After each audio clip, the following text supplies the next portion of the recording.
Welcome to Aging in Style with me, Lori Williams. I'm an optimist by nature, and I believe you can follow your dreams at any age. My grandmother's journey with dementia ignited a passion in me to work with seniors. I've spent the past 13 years learning about seniors and aging. In my mid-50s, I followed my own dream and founded my company, where I use my expertise to help seniors locate housing and resources. On this podcast, we cover all aspects of aging. Join us each week to meet senior living experts and inspirational seniors who are following their dreams. The fact is, we're all aging, so why not do it in style? Hi, welcome to the podcast. Today's show is called Senior Housing 101, and this show is going to be packed with a ton of information. This is a show I've wanted to do for a while because it's probably the number one question that I get from people. There's so much confusion out there about senior housing, all the different types. People a lot of times just think nursing home. They call every type of senior housing a nursing home. So I really want to take the time to break down what each type of senior housing community looks like, what the amenities are, how old you have to be to live there. And I'm going to give you an example of an actual person that I have moved into each of these types of communities. I'm changing their names just for privacy reasons, but I just want to show, I think sometimes if you have an example, it makes it a little clearer. So we're just going to get started. First one we're going to talk about are senior apartments. So what is a senior apartment? You've probably heard the term active aging, 55 plus. So it's a traditional apartment complex for seniors, 55 years of age and better. And they can be anywhere from just a basic, just regular apartment, all the way up to a super luxury, like 5-star resort. They all have full kitchens. You have your choice, 1 bedroom, 2 bedroom, some cases 3 bedroom apartment. You would pay your own utilities, your water, your cable, all of that is separate. It is not bundled in. They have activities. Some have more activities than others. Some may have happy hours, cooking classes, art classes, swimming pools. So it just, it depends on the community. There's so many different ones, a lot of variety out there for you to choose from. Pets are allowed, typically limited on size, and that varies by communities, but most I would say are 25 to 30 pounds on a dog. Cats are, I don't know if cats go up to 30 pounds, but if you have a big cat, I guess it's fine. So these communities are going to be, for the most part, private pay. And I'm not going to get into the details of exactly how much each one costs because there's so much variance depending on the area you're in, what type of apartment you're looking at. So just so many different factors. But what I will say is, when I say private pay, which I will say a lot throughout this podcast, what I mean by private pay, what is included in that would be Social Security income, any pension, savings, IRAs, proceeds from sale of a house, VA Aid and Attendance is a program a lot of people don't know about. So we'll talk more about that. We're going to do a separate podcast on VA Aid and Attendance because it deserves its own podcast. There's a lot of information with that. Also in private pay, there could be financial assistance from family members. So there are also some senior apartments, and I'll speak for in the state of Texas, that some of these are income-based apartments. I will say in the more populated areas, like, the big areas like Dallas, where I am, there's going to be a long wait list. So I would say at least 6 months to 1 year. You do have to qualify, and there's paperwork that you do with them that you have to, prove what your income is so that you're getting one of these income-based apartments. So in my example for someone who moved into a senior apartment would be a lady I worked with. Her name was Jan, and she was only 57, and she lived in a beautiful large home. Her kids were grown. She had grandkids. and her husband passed away. He had been ill for several years with cancer, and he passed away, and she just didn't want to be in this big house by herself, and she just wanted to see what else was available. So she thought, I'm going to move into a senior apartment. So she moved into a gorgeous, one of the luxury type senior apartments, moved in, and in her mind, this was going to be just temporary until she figured out what she might want to do, buy another house or just kind of figure out what she wanted to do. Well, she got there and she loved it. And I would have loved it too, because this place is seriously like a 5-star resort. Absolutely gorgeous. And while there, she, about, I guess maybe like a year later, she met a gentleman who was also had moved there for the, stress-free lifestyle, and they hit it off and ended up getting married. So a little love connection there. They got married, and I ran into them maybe about 6 months ago, and they still live in the senior apartment. They never did buy a house. They thought about doing it. But what they love about it is their lifestyle, because they like to travel. So it's sort of like what they call now the lock and leave lifestyle. So they have this great apartment. All their stuff is, safe and secure, and they can take off and go on a 2-week cruise or go to Europe. That's where, last time I saw them, that's where they were headed, to Europe for a month. So it just ended up being, for their lifestyle, absolutely perfect. And, what a great story. She went, from kind of a obviously sad time in her life, moved to this community and met someone new, and is now traveling and doing very well. So that's an example of a senior apartment. Next example is independent living. And this is a super popular choice. There's also terms that you might hear. It all means the same thing. It's independent living. So there's all-inclusive retirement community. You might hear it just called a retirement community. You may also hear it referred to as the cruise ship on land. And this type of community offers apartments. You have your own private apartment. They could be anywhere from a studio-sized apartment, 1 bedroom, 2 bedroom. I do have a few that are 3 bedroom as well. They will typically have a kitchenette only, not a full kitchen, although some do have full kitchens. But I would say on the average, they just have the kitchenettes. And a kitchenette would have a full-size fridge and a freezer, sink, and a microwave. And the reason you don't need a full kitchen is because all your meals are included. Different communities have different ways they do it, but all have, if they're an all-inclusive, they have meal plan options. And like I said, it could vary. It could be 3 meals a day. It could be 2 meals a day.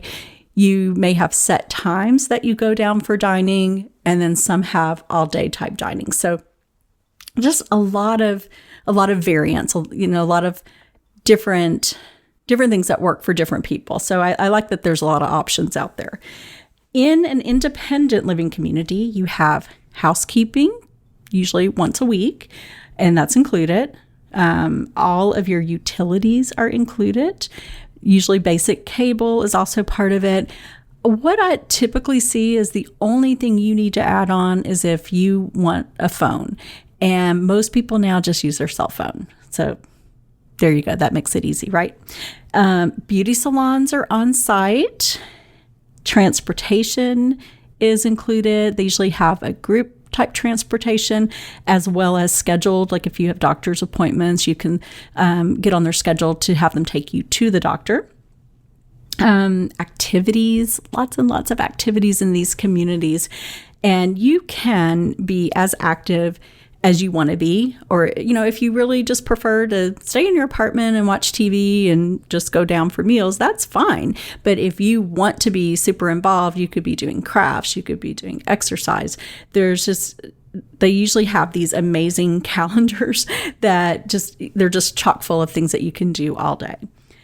But again, that's up to you. So they also do activities and outings. So outings as a group to museums or restaurants, casinos, shopping, you name it, they do it. When, right now we're sort of in the midst of COVID, but when we're not, they also bring entertainment in. So there's like great singers who come in and entertain in these communities. There's, could be country, it could be like music from the 40s. Elvis is really big in these communities. And pets also allowed.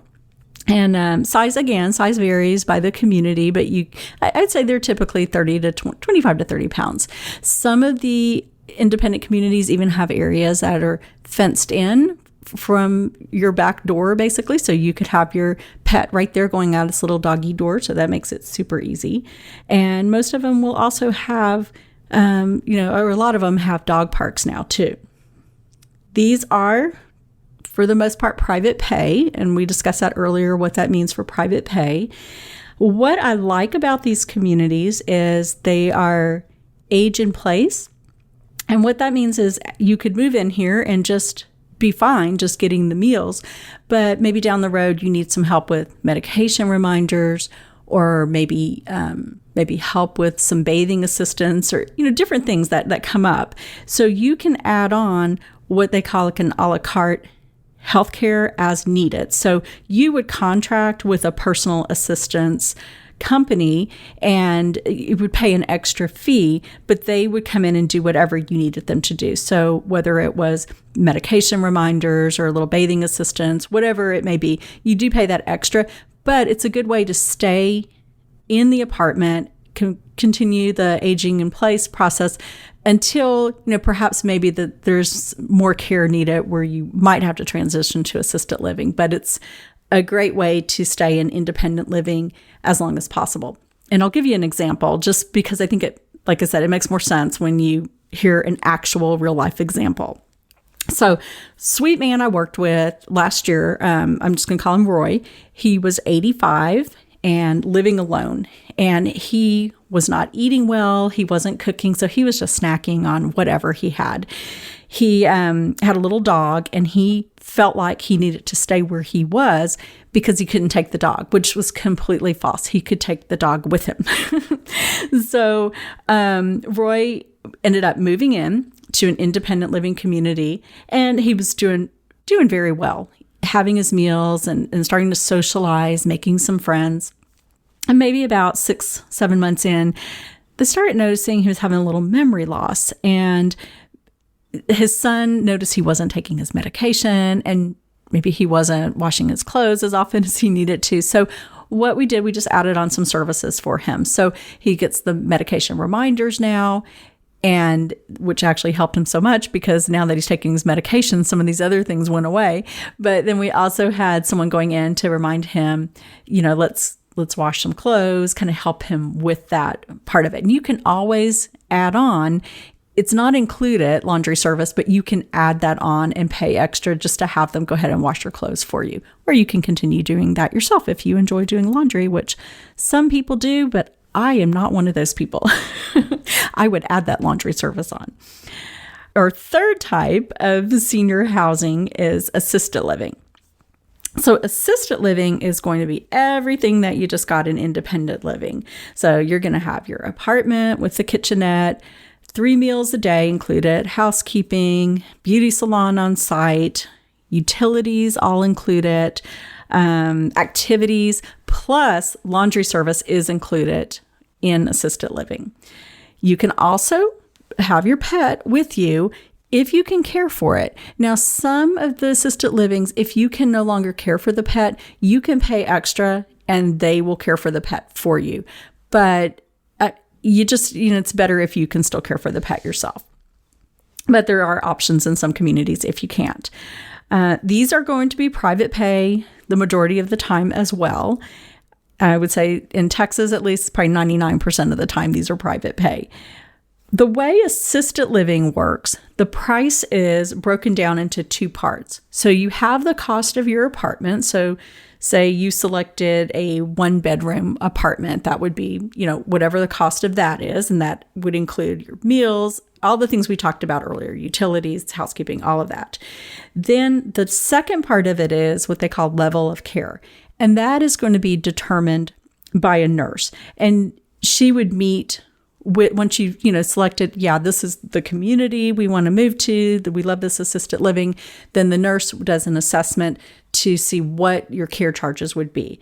And care could include so many different things. So it could be maybe you need medication reminders or medication management, incontinence care, maybe there's some memory loss, you need some memory care, bathing or dressing assistance, mobility assistance, maybe help, transferring, maybe you need some help getting out of your bed into the wheelchair and vice versa. So those are some things that they could do. So the nurse would meet with you, figure out all the care, make your, plan of care, and that whatever that price came to would be added on to the cost of the apartment. So that's how they determine what your pricing is in assisted living.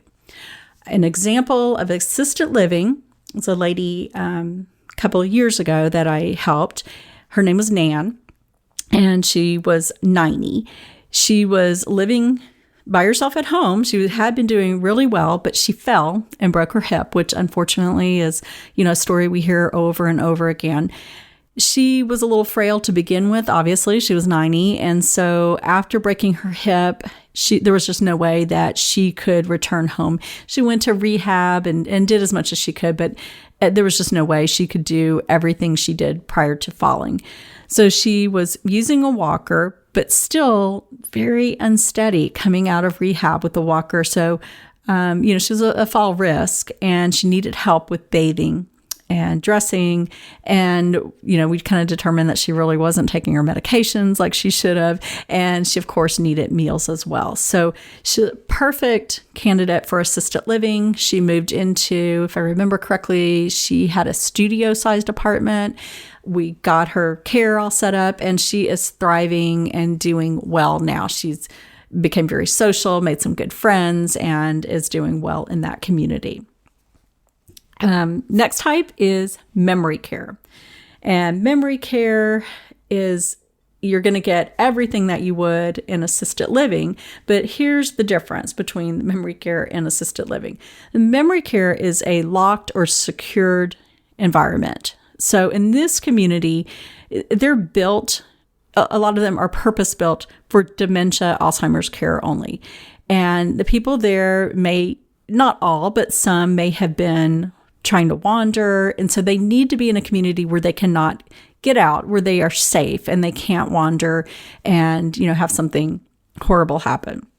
So a lot of times, actually what I like about memory cares is that they put a lot of thought into these communities and a lot of research with the Alzheimer's Association and what type of activities are going to work specifically for people with dementia, the lighting, the width and length of the hallways. I mean, they do a lot of research. It's really very interesting how they come up with these communities.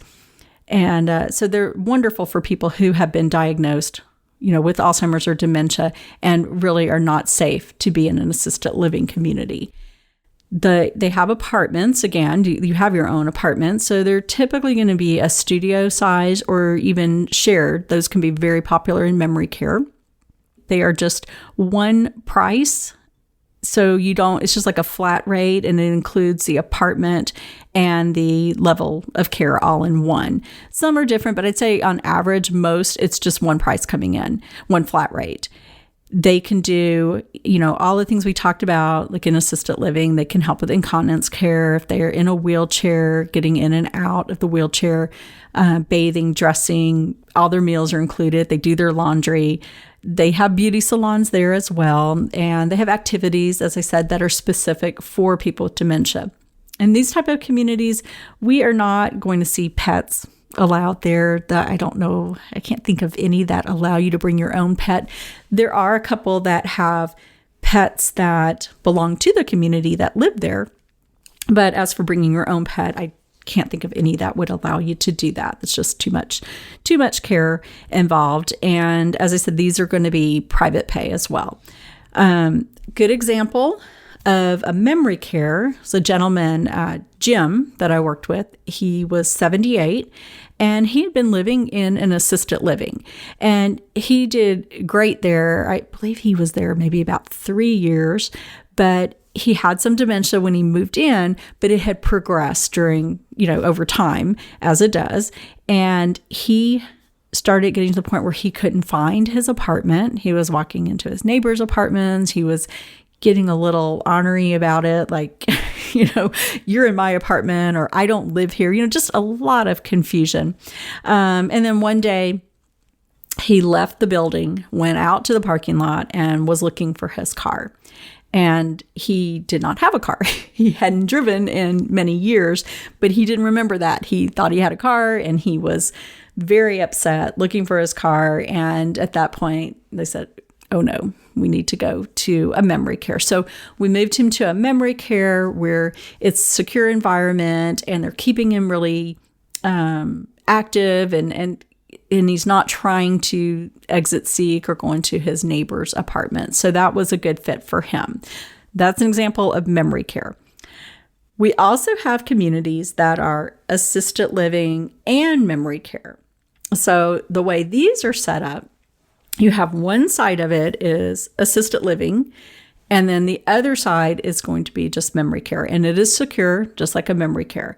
So what is super cool about this is just you have the ease of transition. So if you move in, maybe like our friend Jim, had he been in an assisted living memory care community, he would have started in assisted living. When he started having these issues, getting more and more confused, they could have just transitioned him within the same community into the memory care.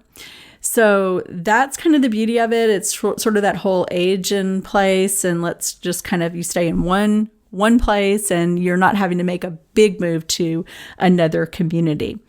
They're also a great option for couples. And so like if one person in the couple just needs assisted living, but the other maybe has some memory issues and really needs to be in a secure environment. So that would be a great community for a couple in that situation. And I do have an example. So I had a couple, Carl and Jenny, and Carl was 88. Jenny was a little bit younger. I think she was like 86. And they had been living in their own home. And Carl was taking care of Jenny, not really telling the family. I mean, the family knew, but they didn't know how bad it was, because what's typical in couples, one will cover up for the other because they want to stay home. They want to, they love their spouse they've been with for 50 years or whatever. So they're kind of covering up how bad it actually is. Well, unfortunately, fortunately, Carl actually, he was becoming so exhausted caring for Jenny because she was not sleeping at night, which is, typical. So she was not sleeping. He was not getting rest. And so one night he woke up and couldn't find her, and he's searching the house frantically for her. The door was still locked, so he knew she hadn't gone out. Well, he finally finds her, and she's in the garage. And she had been in there, he didn't know, how long, but walking around the garage in circles, distraught because she couldn't figure out how to get back in the house. And I mean, just absolutely heartbreaking. And, Carl realized I can't keep this up. So they, decided to look for a place. And this was perfect for them to go to a community that had the assisted living for Carl. So he moved in to the assisted living side, and he gets meals and transportation because he really shouldn't have been driving anymore. So he gave up driving, and he's doing great. He's that stress of being the caregiver is gone. He is now just being Jenny's husband. So he's over in his apartment in assisted living. Jenny is in the memory care of the same community. She's doing great. She's having all of her needs met. And then Carl, all he does is, he just can walk over, go in through these, there's like a code to get in. He goes into the memory care side. He can visit with Jenny. They can have a meal together. So they get their time together, but then he can go back to his apartment. He can do activities. They're in assisted living.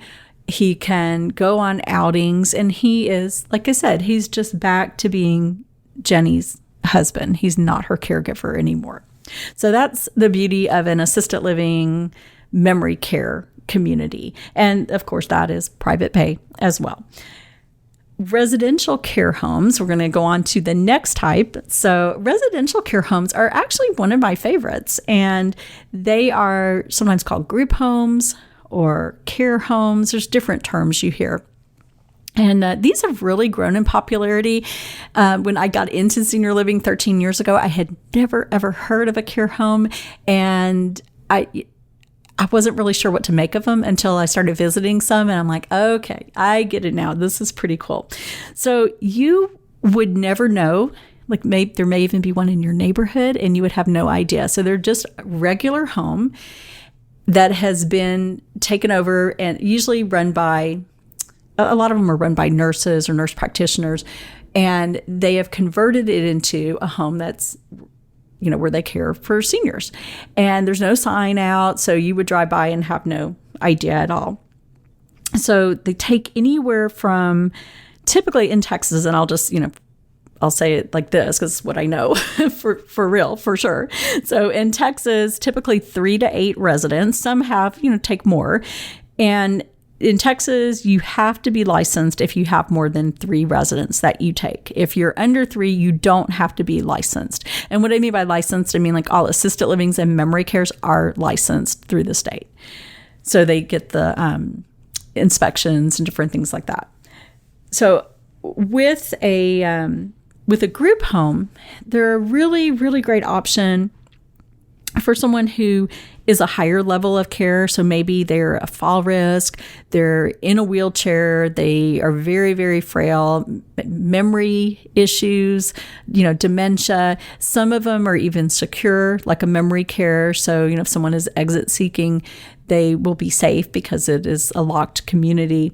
They have more of a homey feel to them. So that's very appealing to some people, especially if you're someone who is not super outgoing and social and you don't really want to be with a ton of people. A care home can be a super option for that. They do, all your meals are included. It's just everything, housekeeping, obviously. You would live, it's like a bedroom. So it would be like a regular, think of your house. Basically look around a bedroom and that would be what you have. So some would be in a master bedroom, and that sometimes those are great if they have it available for a couple, because then they have the master bedroom and the shower. The showers in these care homes have been redone so that they're roll-in showers. So if you're in a wheelchair, you've got the ease of just rolling into a shower. You don't have to worry about a bathtub or, whatever.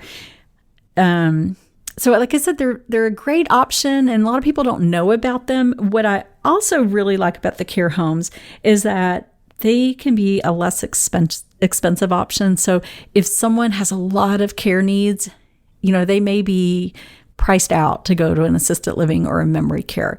And the care homes, especially the ones that offer some, shared rooms, you can really get a very, very good price for people who are budget conscious. So I like that a lot, that you can get some very, very high level of care. It'll be something that they can afford. No pets at these type of communities, obviously. It'd be very hard in, a smaller type environment. And I'm just going to give you an example because I think, again, like I said, examples make it a little easier to envision. So Tom was a gentleman I worked with, and he was about 92. He was living in an independent living community, and he was thriving and just doing great. But then, as life does, throws you a curveball, and he had a stroke. And it was a pretty significant stroke. It affected his mobility. He was in a wheelchair, and he needed help going, from the wheelchair to his bed and vice versa. It also left him with a little bit of memory loss, and he had already been struggling with vision and hearing issues. So there was just no way he could stay in independent living, even adding on services. So he was needing help with, bathing, dressing, getting, like I said, getting in and out of his wheelchair. He just needed so much, and he was, he wasn't a guy who needed a lot of activities, socialization. He was pretty okay, just kind of, hanging out, playing on his computer and watching TV.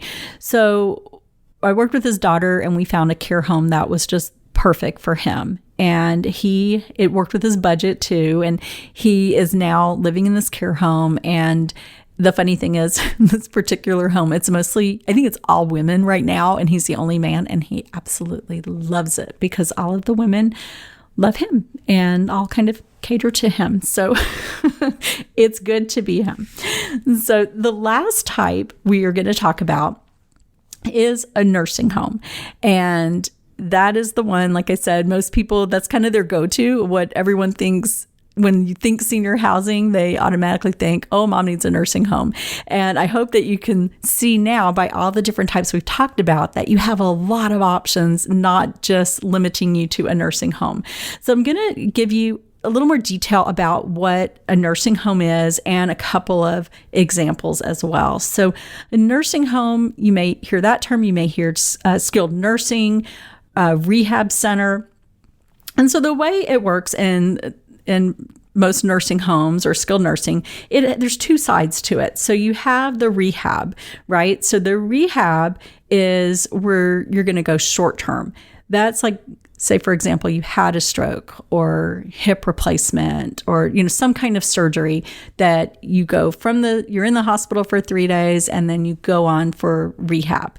And that is covered by your Medicare, which is like your life insurance or not life insurance, like your health insurance. Oh my goodness. So this is where people get super confused, Medicare and Medicaid, and we're going to do a whole show about that to break it down because it is confusing. So just think of it this way. So rehab, you're there for short term and your Medicare is going to cover that stay. If you wanted to stay there long term, you could choose to live there. So there's one side that's your short-term rehab. The other side is the people who live there long term. You could private pay. It's typically going to be one of the more expensive options. And like you just heard, you have a lot of other options to choose from. So if you're private paying, you might want to consider some other options first. Or this is where you might qualify for Medicaid. And Medicaid is if you would have to meet certain financial and physical criteria to even qualify to move into a nursing home on Medicaid. So hope that made sense. And like I said, I'm going to give some examples, so I hope that'll make it even clearer. So no pets at the nursing homes. All your meals are included, activities, housekeeping, laundry service, everything's taken care of. You don't have a kitchen or kitchenette. It's just basically a room. Nursing homes, they're going to have a little more of a clinical feel to them just because of, they're nursing homes. So it's not like a feeling of like your own apartment. It definitely has a more clinical feel to it. I'm going to give you 2 examples, and they're actually both from my own life. And the first one is going to be the short-term rehab with Medicare covering it. So my stepfather, Joe, he's 81, and earlier this year, he had some heart issues and turned out, he needed to have a triple bypass. So he had triple bypass surgery, and then he went to a cardiac rehab, and he was there for, I think, 2 or 3 weeks. I don't remember exactly how long. So he went for the short-term rehab, and his Medicare covered that. And then he returned home, and, he's doing much better now. The second example is going to be a Medicaid example. So my mother-in-law, Opal, and actually my husband and I were engaged. We weren't even married when this happened. So we were very young. We were in our 20s. His mother was only 63, and she developed a brain tumor that it started with a tumor or cancer in her lungs and had metastasized to her brain. So they removed the brain tumor successfully. However, it caused significant short-term memory loss. I'd say like dementia, and she needed help with bathing and dressing. She was still walking fine, but she had all these other issues, and she was terminal with her cancer. She was only she was 63, and at that time, this was in the 80s, 63, you did qualify for Social Security. Now you have to be 65 for Social Security. So her Social Security was only $1,200 a month. She had no savings. She had no property to sell. She had no family to help. Like I said, we were still very young in our 20s. And so she was a perfect candidate for Medicaid, and she did qualify for Medicaid, and Medicaid paid for her care. So she stayed there long term. I think she was there maybe like 8-9 months before she passed away. But that is an example of the difference in the two. So short-term rehab, Medicare, long-term private pay or Medicaid if you qualify. So I hope with these examples, I made that clear. As you can see, there's so many different types of housing.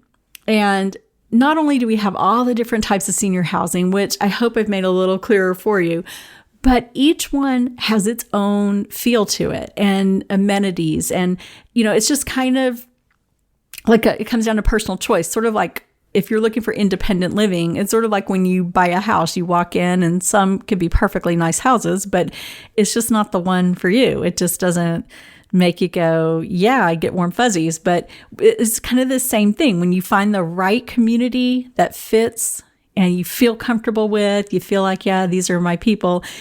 That's how, it's kind of the same thing. And what I do and what I suggest you do, I suggest that you not just go Google places. I suggest that you work with someone, and that is what I do in my business. I work with people. We find out, what exactly is going on. What kind of, are there care needs involved? What is the budget? What area do you want to be in?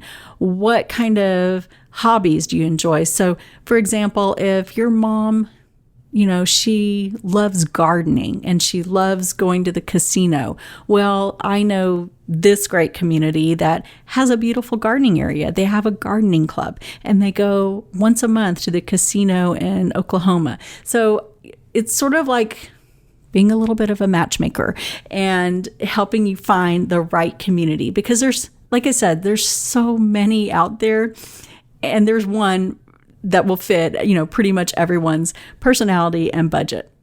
So hope that helps.